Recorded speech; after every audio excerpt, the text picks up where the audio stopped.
안녕하세요. 어, 소개 감사드립니다. 예, 저는 오늘 어린이와 청소년의 두통이라는 주제로 말씀을 드릴 소아청소년과에서 소아신경과 진료를 하고 있는 권혜은이라고 합니다. 먼저 제가 오늘 주로 말씀드릴 내용은 크게 네 가지로 구분을 할 수가 겠습니다.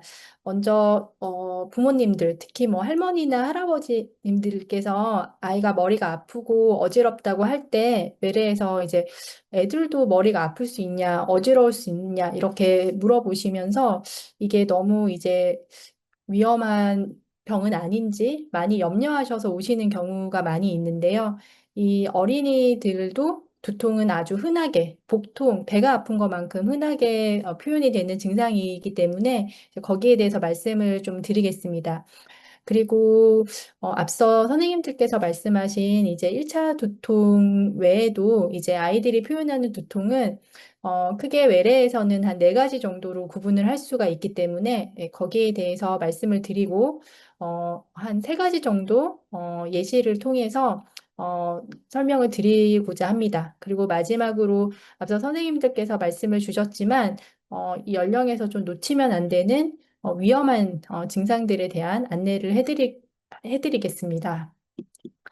우선 부모님들께서 왜 우리 애가 머리 아프고 어지럽고 그러는지 많이 걱정을 해서 오시는데요.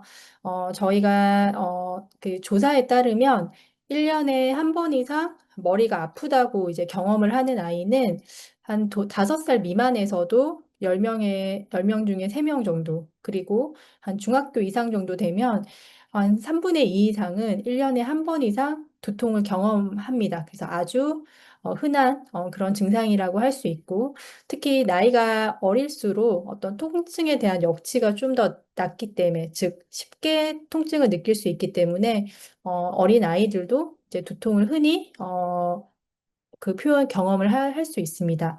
그리고 앞서 말씀 주신 1차 두통 같은 경우에는 편두통이랑 긴장형 두통은 대부분 10대 후반에서 20대에 시작을 하기 때문에 두통은 사춘기 이후에 좀 더 늘어나는 그런 경향을 보이고 있습니다. 근데 아이들도 그 위험한 두통, 그래서 MRI 찍으러 CT 찍고 싶다고 병원에 많이 오시는데요. 막상 이제 통증만 호소하는 경우에는 저희가 걱정해야 되는 큰 병이 아닐 확률이 훨씬 높습니다. 왜냐하면 저희가 걱정을 해야 되는 위험한 두통은 앞서 여러 선생님들께서 말씀하셨듯이 양상이 조금 확연히 다릅니다. 그래서 어, 어떤 친구들이 뭐 1년 전부터 계속 머리가 아파서 걱정이 돼서 왔다. 2년 전부터 얘는 자주 머리가 아파서 걱정이 돼서 왔다. 이렇게 많이 말씀들을 하시는데요. 오히려 이제 아주 장기간 6개월 이상 계속 동일한 양상으로 이제 반복되는 두통은 위험한 두통인 경우는 거의 없기 때문에 그런 점에 대해서는 우선 좀 안심을 하셔도 될 것 같습니다. 또한 저희가 두통이라고 하면 제일 많이 걱정하시는 게 이게 뭐 머리에 종양이 생긴 건지 아니면 머리에 뭐 뇌졸중이 있는 건지 이런 것들을 많이 걱정들 해서 오시는데요. 성인에서도 너무 흔한 질환은 아니지만 소아청소년에서는 성인에서 발생하는 비율에 비해서 뇌종양과 뇌졸중 이런 위험한 질환들의 빈도가 더욱더 낮습니다. 그래서 두통이 있을 때 이거 뭐 큰 병이다, MRI 바로 찍어야 된다, 이렇게 허겁지겁 병원에 걱정들을 해서 많이 오시는데요. 실제로는 그런 걱정들을 많이 하지 않으시고, 오셔도 괜찮습니다. 그래서 앞서 드렸듯이 저희가 애들이 머리 아프고 어지러울 때 크게 한 네 가지 정도로 외래에서는 구분을 할 수 있습니다. 그래서 이제 제일 먼저 저희가 뭐 독감 걸리거나 코로나 걸렸을 때 머리 첫날, 둘째 날에 머리가 너무 아프고 어지러웠던 경험은 다들 한 번쯤은 하셨을 것 같은데요. 저희가 사춘기 이전, 이제 유아거나 초등학교 학생들 같은 경우에는 성인과 사춘기 학생들에 비해서 1년에 감염이 될 수 있는 횟수가 조금 더 많습니다. 그래서 보통 3살 이전에는 1년에 10번 정도, 그 다음에 초등학생 같은 경우에는 1년에 5번에서 7번 정도 발열 등을 동반할 수 있는 그 감염증에 노출이 될 수 있는데, 지금처럼 여름 같은 경우에는 장바이러스 감염 같은 것들이 많이 있어서 두통이랑 설사 이런 증상들이 많이 있을 수가 있고, 또 초겨울이나 봄 같은 경우에는 여러 가지 호흡기 질환이 많이 유행을 하는데, 그때 독감이랑 코로나 바이러스 감염 같은 것들이 생기면 아주 두통이 심하고 어지러움이 함께 동반이 될 수 있습니다. 하지만 이런 증상들은 물론 증상은 많이 심하지만 3일, 길게는 일주일 안에 증상들이 많이 호전이 되는 그런 증상, 두통이 이런 감염증과 동반되는 두통들이 있을 수 있습니다. 두 번째는 앞서 많이 말씀 주셨듯이 편두통, 긴장형 두통 같은 만성적으로 반복되는 1차 두통, 즉 두통 자체가 나의 머리가 통증에 좀 쉽게 예민해질 수 있는 여러 기질적인 특성을 가지고 있어서 이제 두통 자체가 병인 경우인데, 물론 10대 후반이나 20대에 생기는 경우들이 더 흔하긴 하지만 이제 소아청소년에서도 이런 1차 두통이 발생할 수 있습니다. 그리고 세 번째는 조금 그 두 번째 두통과 구분하기가 조금 구분하기가 어려울 수도 있기는 한데요. 아이들이나 청소년 같은 경우에 심리적인 어떤 그 불편감, 부담감 등이 있을 때 이게 내가 마음이 지금 너무 불편합니다, 불안합니다, 우울합니다, 이렇게 자신의 심리적인 상태를 정확하게 인지를 하고 그거를 표현하기보다는 그냥 소화가 안 된다던가 머리가 너무 아프다던가 이렇게 신체적인 증상으로 나타나는 빈도가 성인에 비해서 훨씬 높고, 또한 여러 가지 문화적 특성 같은 경우에 서양에 비해서 동양 같은 경우에 본인의 의사 표현을 잘 하지 않는 경우, 그리고 양육 방식 이런 것들에 의해서도 영향을 받을 수가 있어서 실제로는 심리적인 부분이 더 주된 문제인 경우에 여러 가지 다양한 통증의 하나로인 두통으로 나타나는 이런 신체 증상으로서의 두통도 소아 청소년에서는 아주 흔한 두통으로 표현이 됩니다. 그리고 마지막으로는 앞서 보셨던 뇌졸중이나 뇌혈관 질환 같은 아주 드물지만 위험한 두통, 이 네 가지 정도가 저희가 외래나 응급실에서 볼 수 있는 흔한 환자들 군을 이렇게 나누어 볼 수 있었습니다. 그래서 제가 한 3가지 정도 환자들의 예시를 드리고 이 환자의 학생들이 어떤 형태의 두통인지 저희가 한번 알아보겠습니다. 이 중학교 1학년 여학생인데요. 이 친구가 보건실에 머리가 너무 아프고 토할 것 같다고 해서 보건실에 왔고, 머리가 아프고 토할 것 같고 눈 감고 누워 있고 싶다고 해서 보건실에 왔었었고, 이 친구는 자기는 이게 첫 번째는 아니고 원래 좀 피곤하거나 잠을 못 잘 때 좀 이런 경우들이 예전에도 종종 있었다, 이렇게 말을 했었었고요. 최근 한 2, 3일 전부터 계속 밤늦게까지 좀 잠을 안 자는 해서 좀 많이 피곤하다고 말을 했었습니다. 그리고 한 달에 한두 번 정도 그런다고 했었고, 이럴 때는 진통제를 먹을 때도 있고, 어떨 때는 진통제를 안 먹고, 잠을 자고 나면 좋아진다라고 하고 보건실에 왔었습니다. 이제 이 중학교 1학년 학생은 이제 저희가 이 네 가지 두통 중에서 어떤 두통일 가능성이 이제 가장 높을까요? 좀 더 이제 진료실에서는 좀 더 자세한 문진을 해야 되기는 하겠지만, 이 친구 같은 경우에는 어, 어, 그 편두통이나 긴장형 두통에 이런 1차 두통이 있을 가능성이 조금 큽니다. 그래서 여러 가지 자극에 의해서 통증이 쉽게 발생할 수 있는 어떤 두통의 성향을 가지고는 있기 때문에 이런 경우에는 진통제를 10분 이내에 빨리 복용할 수 있도록 아이한테 교육을 시키고, 그래서 보건실에서 좀 휴식을 취하고 나서 통증이 완화되는 거를 확인을 하는 것이 필요는 하고요. 그리고 이런 증상들이 한두 번으로 그냥 단순히 끝나는 것이 아니고 만성적으로 좀 반복될 수 있기 때문에 어떤 상황에서 두통이 잘 발생하는지, 그리고 이때 약을 어떻게 잘 복용하는 거를 또 교육을 하고, 그리고 예방할 수 있는 여러 가지 교육들, 이런 것들에 대해서 소아신경과 진료를 받는 것이 필요하고, 소아신경과는 저희가 이제 내과에 소화기내과, 호흡기내과 이렇게 분과가 있는 것처럼 이제 소아청소년과 내에서도 이제 소아신경과라고 분과가 있는데, 대부분 대학병원에는 소아신경과 분과가 있기 때문에 근처에 인근의 대학병원의 소아신경과 진료를 보시면 본인 아이에 대해서 이런 두통에 대한 진단을 받고 거기에 맞춰 이제 치료를 받을 수 있습니다. 그래서 앞서 선생님들께서 설명해 주셨듯이 이제 편두통이랑 긴장형 두통 같은 1차 두통은 저희가 이제 매운 거 먹으면 배탈이 잘 나는 그런 성향을 가진 사람이 있는 것처럼, 그 머리가 여러 자극에 의해서 좀 쉽게 통증이 잘 생길 수 있는 그런 성향을 타고났습니다.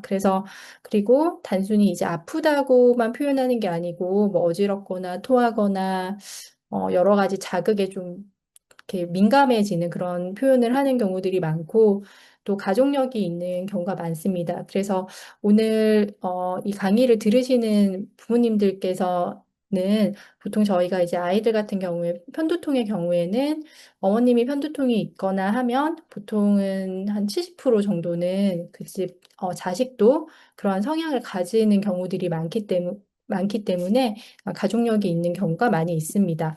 그래서 앞서 말씀드린 것처럼 본인한테 그런 통증을 잘 유발할 수 있는 요인들에 대해서 잘 인지를 하고 그것을 예방할 수 있는 훈련을 어, 어릴 때부터 조금 하는 것이 필요하고, 이러한 예방을 하는 습관들이 엄청 이제 뭐 귀찮거나 그런 일들은 아니고 대부분은 건강한 생활을 하기에 도움이 되는, 뭐 잠을 일찍 잔다던가 통증을 많이 유발할 수 있는 몸에 좋지 않은 음식들을 좀 제한한다던가, 충분한 휴식을 잘 취한다던가 이런 식으로 향후 앞으로 건강한 생활을 하기에 도움이 되는 그런 습관들을 잘 익히면 되는 것들이기 때문에 그런 것들을 미리 좀 훈련해 보는 것들도 많이 도움이 될 것 같습니다.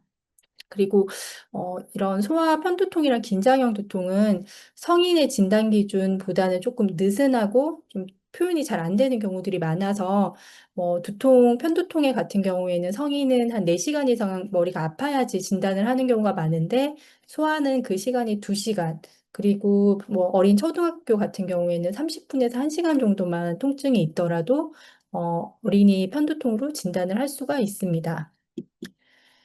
어, 그리고 제가 2가지 정도 예시를 좀 더 말씀드릴 텐데요. 이 환자의 상황에 대해서 좀 함께 살펴보겠습니다. 초등학교 1학년 여학생인데, 이 어린이는 학교가 끝나고 부모님이 맞벌이라서 이제 돌봄교실 집에 가지 않고 이제 방과 후에 돌봄교실을 가는데, 그 돌봄교실로 이동할 때마다 엄마한테 전화를 해서 머리가 아프다라고 하는 그 주소로 병원에 외래에 왔습니다. 아이는 건강하게 보였는데 이제 이게 어머니께서 병원에 오신 이유였고, 그래서 걱정이 돼서 돌봄교실 선생님한테 물어보면 전화하고 나서는 교실에서는 잘 지낸다, 잘 있는다, 이렇게 말씀을 하셨었고, 올해 초부터 이제 계속 그러는 것 같다, 이렇게 말씀을 하시는데, 아무리 봐도 너무 아파 보이는 거는 아닌 것 같고, 걱정돼서 집에 와서 애를 살펴보면 또 잘 지내는 것 같다. 이제 그렇지만 자꾸 아프다 그러니까 그냥 걱정이 돼서 데리고 오셨다. 이렇게 말씀을 많이 하시는데요.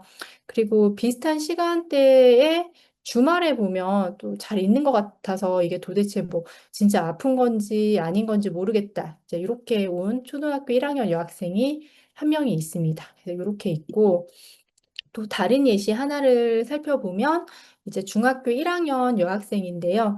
얘는 뭐 하루 종일 매일 머리 아프고 어지럽다고 해서 이제 보건실에 왔습니다. 근데 뭐 30분 전부터 머리 아프고 누워 있다고 했고, 이제 지금 중학교 2학년인데 작년부터 계속 이런 일들이 빈번해서 보건실에도 아주 자주 가고 조퇴도 너무 자주 해서 보건 선생님이 얘 얼굴을 알고 이름도 알고 너는 한번 병원에 가야겠다 이런 말을 많이 들었다고 합니다. 근데 이제 머리만 아픈 게 아니고 머리 아픈 게 머리가 너무 무겁고 안개 낀 것 같다고도 표현을 하고 잠도 제대로 잘 못 잔다고 뭐 잠 잘 들 일이 없다 이런 표현들도 많이 하고요. 그리고 집에 와서도 보면 좀 활발하게 있거나 그러지는 않고 뭐 핸드폰을 보거나 누워 있고 밖에 나가서도 잘 안 있고 그래서 그냥 조금 무기력해 보이기도 하고 기운이 너무 없어 보이기도 한다라고 부모님이 말씀을 하셨습니다. 그리고 저희가 봤을 때도 아이가 기분이 좋아 보이거나 그러진 않고 뭔가 불편한 일이 있는 것 같은 그런 것처럼 보이고 어릴 때 배 잘 아프다는 말을 했다고는 합니다. 그래서 이 두 가지 예시의 초등학교 1학년 그리고 중학교 1학년의 환자들을 예시를 저희가 살펴봤는데요. 어, 그래서 이 두 예는 이제 이 앞에 네 가지 종류 중에서 어떤 동일 확률이 조금 더 높을지 한번 생각을 말씀 주시면 예, 뭐 좀 더 정확히 평가를 해보긴 해야겠지만 앞서 말씀 주셨던 초등학교 1학년이랑 이제 중학교 1학년의 예시에서는 물론 만성두통일 가능성도 있기는 하지만 혹시라도 좀 심리적인 불편감 때문에 통증을 계속 호소하는 어떤 신체 증상으로서의 두통의 가능성도 있을 수 있을 것 같습니다.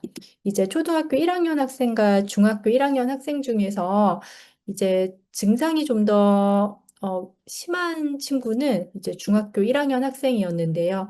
왜냐하면 초등학교 1학년 학생은 아프다고 말은 해서 부모님이 걱정을 하긴 하시지만 뭐 학교도 갈 수 있고 집에 와서도 재밌게 잘 지내고 이제 그러는 행동을 하지만 이 중학교 친구인 경우에는 학교를 자주 빠지고 조퇴하고 지각하고 이러는 일상생활에 영향을 엄청 많이 주는 그런 양상을 보이고 있습니다. 그래서 물론 초등학교 1학년 같은 경우에는 너무 많이 아파하지 않아서 진통제로 사용하지는 않지만 뭐 중학교 1학년 친구 같은 경우에는 진통제가 잘 안 듣는다고는 하지만 이제 진통제를 사용해서 반응을 확인해 볼 수는 있을 것 같고요. 그리고 만성 두통이 반복되고 있기 때문에 인근의 소아신경과 진료를 한번 받는 것이 필요합니다. 그래서 이 진료의가 몇 가지 점들을 좀 고려를 한 다음에 혹시라도 심리적인 부분에 대한 평가나 이런 것들이 좀 필요하다고 한다면 이제 정신건강의학과 진료도 함께 협진으로서 좀 보는 거를 부모님께 권하기도 합니다. 그리고 어, 내가 머리 아파서 병원에 갔는데 왜 정신과 진료 보라고 하냐 이렇게 조금 이게 당황하시거나 진료를 보는 거를 좀 이렇게 너무 긴장하시는 분들도 계신다면 저희 나라 같은 경우에는 초등고에 이제 위클래스라고 하는 제도가 있어서 대부분의 학교에서는 심리 상담을 전문적으로 해주시는 선생님이 계십니다. 그래서 거기에는 무료이고 그래서 저희가 어떤 뭐 사설로 운영하는 어떤 심리 상담센터를 예약해서 가는 거에 비해서는 학교에 그냥 선생님들이 계시기 때문에 거기 가서 혹시라도 불편한 점이 있거나 이러는 점에 대해서 먼저 심리 상담을 시작을 해보는 것도 쉬운 방법일 수는 있을 것 같습니다. 그래서 이런 친구들 같은 경우에는 뭐 특히 앞서 보신 예에서 중학생 같은 경우에는 너무나 자주 많이 아프기 때문에 여러 가지 검사들을 하기도 하는데 계속 아프다고 그리고 진통제에도 반응을 안 하는 경우들이 많아서 이제 부모님들은 뭐왜 이렇게 아프다고 하는지 이해를 못 하겠다 이렇게 말씀을 하시면 이제 혹시라도 이제 심리적인 불편감이 여러 가지 다양한 형태, 뭐 머리가 아프고 배가 아프고 어지럽고 가슴 통증 등의 다양한 신체 증상으로 이행되는 그 신체화 증상을 동반하는 건 아닌지를 꼭 한 번 정도는 생각을 해보는 것이 필요할 것 같습니다. 왜냐하면 앞서 말씀드린 것처럼 성인에 비해서 소아 청소년에 의해서는 신체 증상의 빈도가 꽤 많이 높기 때문에 저희가 동네 소아과에서 아프다고 오는 친구들의 한 15에서 20%, 그리고 소아 응급실을 방문하는 환자의 한 9% 정도는 이러한 신체화 증상으로 내원하는 경우가 많아서 꼭 알고 있어야 되는 그런 증상입니다. 그래서 앞서 초등학교 1학년처럼 그 증상이 아주 많이 심하지는 않은 기능성 신체 증상에서부터 일상생활에 를 많이 방해하는 이제 신체 증상 관련 장애라고 하는 어떤 진단명을 붙일 정도의 까지 다양한 그 정도로 증상을 발현하고 있습니다. 이런 뭐 스트레스성 심리적인 원인에 의한 두통과 어지러움의 특징적인 양상은 머리만 아프기도 하는데 뭐 배도 아프고 숨도 잘 안 쉬어지는 것처럼 아주 다양한 여러 곳이 많이 아픕니다. 그리고 그 아픈 곳이 한 3개월 전에는 배가 주로 많이 아파서 계속 병원에 왔다면 뭐 한 2달 지나서는 머리가 아프고 어지러워서 오는 것처럼 아픈 곳이 계속 바뀌거나 한 번에 여러 군데가 아픈 경우들도 많이 있고요. 그리고 아픈 것도 너무 자주 아프다고 하거나 약에도 전혀 반응이 없는 것처럼 꽤 그 보는 사람이 걱정할 정도로 자주 많이 이제 그 정도가 심해 보이는 경우들도 많이 있고요. 그리고 단순히 아픈 통증뿐만 아니라 본인의 일상 활동에 영향을 많이 주는 것처럼 뭐 학교를 잘 조퇴하거나 잘 가지 못하는 그런 영향도 끼칠 수가 있어서 혹시라도 이런 양상들이 보이는 경우에는 물론 만성두통이 조절이 안 되는 경우들도 있기는 하지만 이런 심리적인 부분에 대해서도 꼭 한 번은 이제 생각을 해보는 것이 필요할 수 있습니다.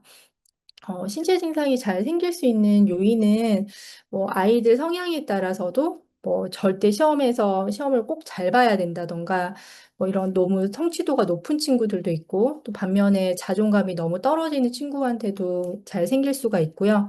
또 부모님께서 하나부터 끝까지 뭐 모든 거를 다 너무 엄격하게 제한한다던가 통제하는 경우 아니면 부모님이 양육을 방임하는 경우 그리고 뭐 가족력이거나 그리고 사회경제적으로 어려움 그리고 학교에서 왕따나 이런 뭐 가정 폭력 같은 트라우마 같은 것들도 좀 신체 증상이 잘 생길 수 있는 요인일 수 있어서 이런 부분들에 대해서도 좀 고민을 할 수 있고 앞서 말씀드린 것처럼 내가 뭐가 불편한지를 아는 것도 하나의 능력인데 분명히 지켜봤을 때는 불편해 보이긴 하는데 너가 뭐가 불편한지 물어봤을 때는 저는 다 괜찮은데요.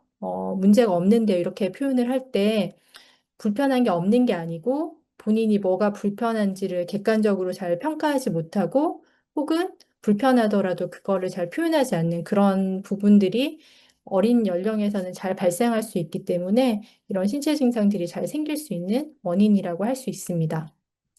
그리고 앞서 말씀 주셨지만 이제 이런 신경학적 증상이 동반되거나 6살도 안 됐는데 너무 머리가 아프다고 하거나 할 때는 꼭 병원에 가는 게 필요하고 저희가 이제 이 왼쪽 머리를 이제 중간에 코가 있고 이제 여기가 뒤통수 부분인데 이 부분이 정상적인 이 머리의 모양인데 이제 오른쪽처럼 이렇게 이제 종양 같은 것들이 생기면 이제 앞에 중요한 구조를 누르기 때문에 눈의 움직임이라던가 얼굴의 움직임 등을 방해하거나 아니면 이제 여기에 머리를 감싸고 있는 물 같은 부분들이 있는데 이런 흐름을 방해해서 머리의 압력을 아주 올라가게 해서 이제 두통을 악화시킬 수 있는 그런 상황을 만들 수 있습니다.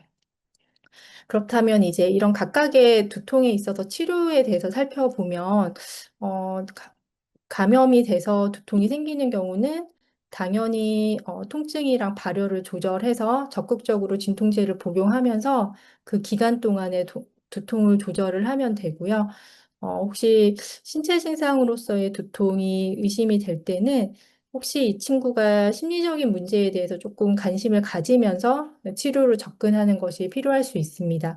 그리고 이런 편두통 같은 1차 두통 같은 경우에는 진단과 앞서 말씀 주셨던 약물이나 예방 치료를 하는 것이 필요하고, 그리고 뇌졸중이나 뇌경색 같은 경우에는 거기에 관련된 치료를 하는 것이 맞습니다. 그리고 마지막으로 꼭 한번 다시 말씀드리고 싶은 것은, 아이들은 배가 아픈 것만큼 흔하게 두통을 표현하기도 하는데 하고, 이게 이제 다른 증상 없이 두통만 반복이 된다면 뇌에 너무너무 큰 병이 있을 확률이 거의 없습니다. 그래서 일단 안심을 하시는 것도, 좀 너무 마음을 조이시면서 외래에 오실 필요는 없을 것 같고, 하지만 나이가 너무 어리거나 한두 달 사이에 증상이 너무 심해지거나 다양한 신경학적 증상을 동반된 경우는 근처에 있는 소아신경과 진료를 꼭 권하고 있습니다. 그리고 너무 원인을 알 수 없는 두통이 너무 심하게 지속이 된다 그러면 꼭 심리적인 부분에 대해서도 꼭 한번 살펴봐 주시는 것도 소아청소년 두통을 진료하는 데 있어서는 도움이 될 것 같습니다. 이상으로 오늘 저는 소아청소년 두통에 대해서 이렇게 말씀을 드리고, 나머지 좀 질문하시거나 하실 내용들은 다음 세션에서 같이 말씀을 드리겠습니다. 이상입니다.